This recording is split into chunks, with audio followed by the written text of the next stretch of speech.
One of David Cameron's big ideas on taking office was to use the theories of behavioural economics to get people to shift or nudge their behaviour and make better choices out of their lives. This unit was set up when Cameron took office. It cost about £500,000 a year. It's run by a guy called Dr. David Halpern. So what has it been up to? Certainly for the last year or so, it's been working on figuring out how to get unemployed people back into work. So one of the things they've been asking people to do is to do this test. It's a psychometric test. It's got 48 questions, and it hopefully tells you something about your personality, and it's supposed to sort of help you find work. But one of the interesting things about the test is it seems not to work at all. In fact, it's a total fake. One of my favourite questions is number 35.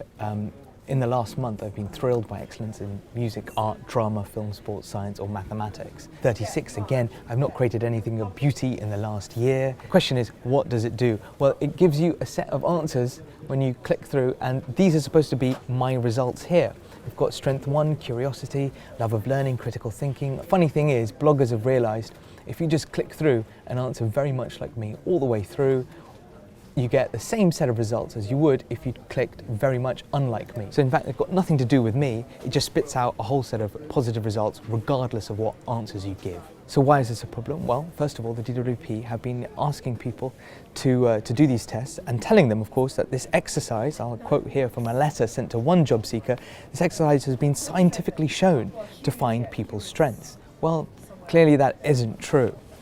Second thing is, obviously, they're not just telling people, they're in fact, in some cases, ordering them to do this test on pain of losing their benefits.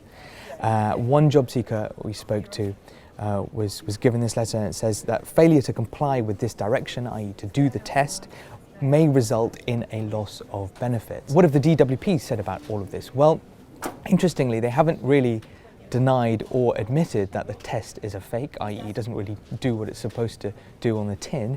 And what they have, they've given us a statement, nevertheless. They said this exercise is intended to help job seekers identify their strengths, and we have had extremely positive feedback from both job seekers and their advisors. It is right that we use every tool we have to help job seekers who want to find a job. So clearly they're trumpeting this despite the fact that it doesn't really do much. It's a real shame in a sense, because psychometric testing is supposed to be useful. It can be useful. It can really help people to understand themselves. But what seems to be going on in the background is that perhaps this, one argument put to me by a civil servant is that this is a placebo effect, that it just spits out any answer and it's supposed to boost your confidence regardless of what you're actually like. So hopefully you find work. But clearly, if you're going to design a placebo, you have to do it perhaps a little bit more intelligently than they have already done.